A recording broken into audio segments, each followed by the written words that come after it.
Hey guys, it's Jordan. I'm going to show you phase 2 of the bankrupt race trailer upgrade. So where we left off, we were painting the walls white and we were looking for some cabinets and other things to equip the trailer. And last night we painted the floors, which you probably just saw the time lapse of. So I'm going to give you a quick rundown and then what's left for the build before our first race in March.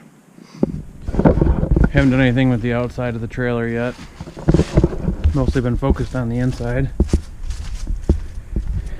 We just laid down some gray deck over material, as you can see there. It's looking really good. Still taped off and everything, but we had to pull this panel down and ran some new wiring. We installed these new outlets, which you can see the wiring peeking through there. We added 2 more because our workbench is going to be right here. Over here is going to be our fuel storage system and the winch. Right there is where it was previously mounted. We're going to recess it back some.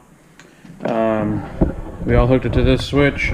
We installed 3 new sets of LED lights, as you can see here. 1, 2, and 3. And then yesterday we ripped out the old ceiling vent, put in this new one. Right now it's open because we have the thing, but we wired it. It's got a switch. Ventilation fan, when you turn the knob open, it will vent air out. Just finishing up the wiring now. We gotta kind of hide that or pull the ceiling over and run it around. Unfortunately, the trailer had a wire already there, but the plug's on this side. We have our 2 12-volt cargo lights, which already work. The walls are painted. The floors are about to get the second coat done now. And then I have a few trim pieces coming. This furring strip here, a couple pieces were missing. And then this aluminum, we're slowly taking it down and we're going to clean it up and then put it back up there with some new self-tappers. It keeps the ceiling from bowing. You can see right here we're messing around on the roof. This spot's bowed some, but they go back up and then the aluminum holds it in place and it looks a lot better. So overall it's looking really good. We have cabinets. The garage is stocked right now.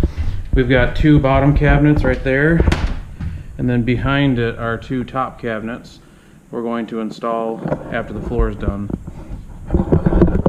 We'll roll some more time-lapse footage of us getting that set up, and then we will come back with another update video.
Alright guys, this is Blake here with Bankrupt Motorsports. We got Jason over there working on the Red Robin.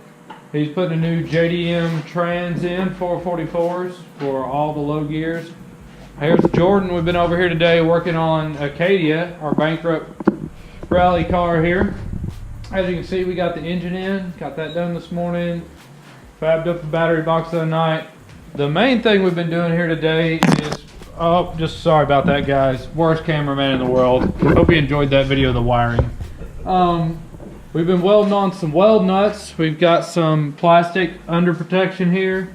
We'll be hooking up just a little keep hoses and things like that, and even help the undercoating from the constant barrage of rocks and gravel and whatnot. Today we did learn a valuable lesson. We'll show you guys that over here. I already posted the picture if you keep up with the Instagram.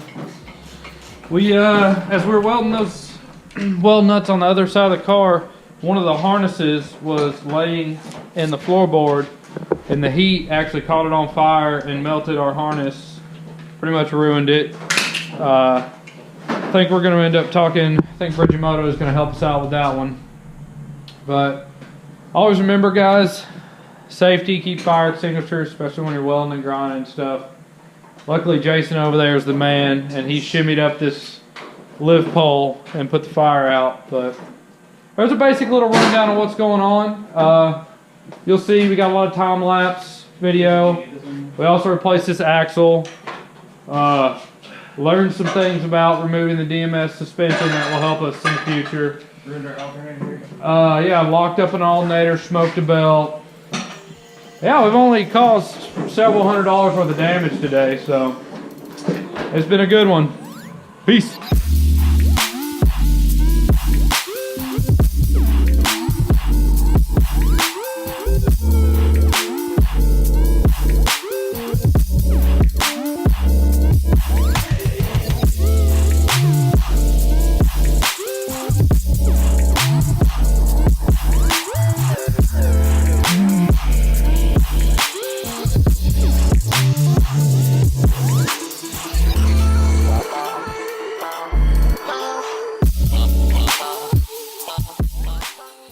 Status update, probably noticing it's day 2.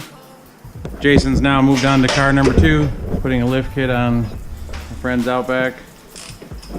Always working all the time. All right, so we're gonna give you a little update. Yesterday with the fire, with the safety belts and everything, we called it quits around 6 o'clock or so.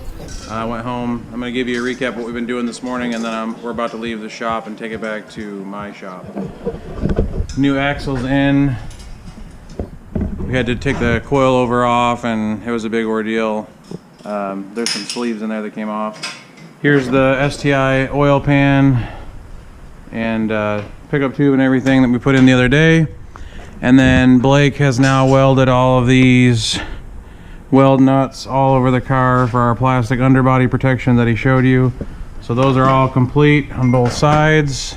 That's part of the reason where the fire came from. Oops, knock that over. What I did today was cut a nice clean, well, relatively clean hole in the floor pan. This was all mangled from when we hit the foundation at the last race. I tried to do it the best I could from in the car, but we needed to do it underneath. This frame rail was bent up and would not move, so I ended up cutting a wedge in it, small wedge, pulling it back down, drilling the spot welds out, massage the floor back down relatively flat, kind of hammered it as smooth as I could. Got this side done. We cut a nice square piece. We try not to go too far up into the trans support, so I cut that where I could. Now what we're gonna do is put a plate up here for this piece. We don't want to weld by the fuel rails that run right here, so we're gonna rivet the top, bend it down, weld it right here. Then we're going to weld the piece down flat here, and then we're going to put a piece over the center. So we're going to do it in 3 pieces, and then we will get seam sealer and seam seal all the cracks all up here, refill in these spot welds. I'm going to reshape this frame here. We'll fill in that, and then it should be like new. And I got some white paint and primer in one that's pretty close to the color we painted the car, and we'll touch up that, and as well as we're going to spray some undercoating on these. I'll run a thing up there so we don't get in the threads and undercoat that. So that's where we're at. We haven't figured out the underbody protection for the back of the car yet. Obviously we have the diff cover. We're thinking about just using zip ties and some plastic plates on the lateral links that will allow it to flex, just to keep it from hitting our brake lines and the fuel lines that go up into the tank on this side. Rather than covering the whole thing, because we can't have it by the exhaust anyways, and that doesn't leave much room over here. So we'll have an update on that later, but everybody got about another hour here in the shop.